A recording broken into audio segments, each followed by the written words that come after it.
அனைவருக்கும் வணக்கம். நன்மையே நடக்கும், நன்றியுடன் வாழ்ந்தால் வல்லமையை வளர்ப்போம், வளமாய் வாழ்வோம்.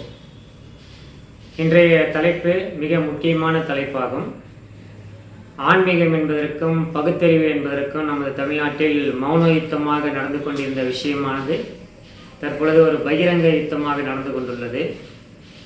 இன்றைய காலகட்டத்திற்கு மிக முக்கியமான தேவையான பதிவாக இது அமையும். ஆன்மீகத்தின் உச்சத்தை நீங்கள் தொட்டீர்கள் என்றாலும், நாத்திகத்தின் உச்சத்தை நீங்கள் தொட்டீர்கள் என்றாலும், பகுத்தறிவு என்கிற நாத்திகத்தின் உச்சத்தை தொட்டீர்கள் என்றாலும், இரண்டும் ஒரே உண்மையை நோக்கி தான் பயணிக்கும். அதாவது ஜீவநேயமும் மனித நேயமும் சமநீதி என்கின்ற அந்த உச்சத்தை நோக்கி தான் இரண்டுமே பயணிக்கும்.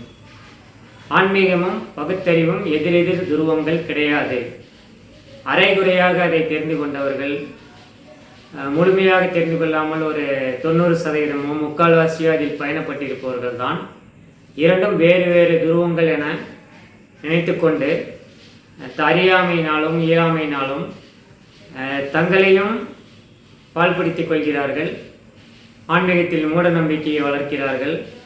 அறிவுதான் அனைத்துமே என்று பகுத்தறிவில் பண்பாட்டை குலைக்கிறார்கள்.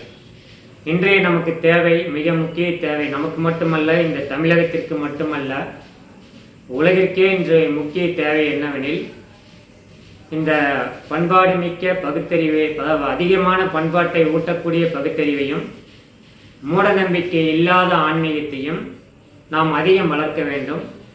இதற்கு நாம் செய்ய வேண்டியது ஆன்மீகத்தையும் பகுத்தறிவையும் சம அளவில் இணைக்க வேண்டும். ஆன்மீகம் என்பது உணர்வு சம்பந்தப்பட்டது. என்னை நீங்கள் நம்புங்கள், நான் உங்களை வழிநடத்துகிறேன் என்ற பாதை ஆன்மீக பாதை, அது உணர்வு சம்பந்தப்பட்டது.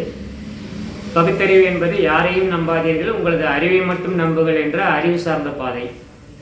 ஆனால் ஒரு மனிதர் என்பவர் உணர்வும் அறிவு நிலையும் இரண்டும் இணைந்தவர். ஆகவே நாம் சமநிலையில் இந்த ஆன்மீகத்தையும் பகுத்தறிவையும் நாம் கொடுத்தோமானால் அந்த மனிதனுடைய வாழ்வு மிகவும் சிறப்பாக இருக்கும். அதாவது மூட நம்பிக்கை இல்லாத ஆன்மீகத்தையும் பண்பாடு மிக்க பகுத்தறிவையும் நாம் அதிகம் வளர்க்க வேண்டும். அது நமக்கும் நன்மை அளிக்கும்.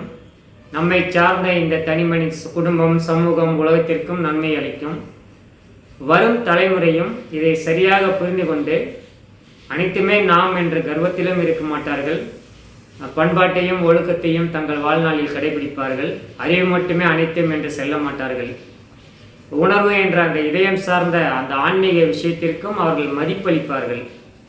ஆகவே 50% சம அளவில் நாம் மூடநம்பிக்கை இல்லாத ஆன்மீகத்தையும் பண்பாடு அதிகமான பகுத்தறிவையும் நாம் வளர்க்க வேண்டும். இதற்காக நாங்கள் பகுத்தறிவு ஆன்மீக சபை என்ற ஒரு மாபெரும் இயக்கத்தை ஆரம்பித்துள்ளோம். உலகம் முழுவதும் அனைத்து மாவட்டங்கள், அனைத்து நாடுகள், அனைத்து தாலுகாக்களிலும் இந்த பகுத்தறிவு ஆன்மீக சபை, அதாவது மூடநம்பிக்கை இல்லாத ஆன்மீகத்தையும் பண்பாடு மிக்க பகுத்தறிவும் வளர்ப்பதற்காக கிளையில் அமைத்துக் கொண்டுள்ளோம். இந்த கோட்பாட்டை முழுமையாக புரிந்தவர்கள் எங்களை தொடர்பு கொள்ளலாம். ஏற்கனவே நாங்கள் நிம்மதிக்கலை தியான யோக மையம், தமிழ் சீரடி ஃபவுண்டேஷன் போன்ற அகில உலக நல்லவர் வல்லவர் இயக்கம் போன்ற ஆன்மீக சமூக அமைப்புகளை நிறுவி கடந்த 22 வருடங்களாக பயணப்பட்டு கொண்டுள்ளோம்.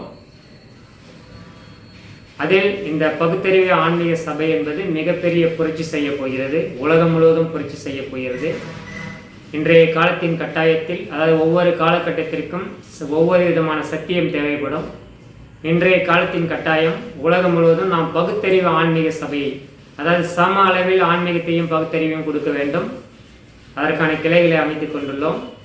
எங்களை தொடர்பு கொள்ள வேண்டிய அலைபேசி எண்கள் 9362511660 என்ற எண்ணிற்கோ அல்லது 8836083370 இந்த எண்ணிற்கோ தொடர்பு கொள்ளுங்கள். மேலும் இதை பற்றின விவரங்களை நீங்கள் தெரிந்து கொண்டு இந்த பகுத்தறிவு ஆன்மீக சபையின் மூலம் நாம் ஒரு மிகச்சிறந்த மனிதநேய, ஜீவநேய, நீதியை நிலைநிறுத்தக்கூடிய அற்புதமான உலகை நாம் உருவாக்குவோம்.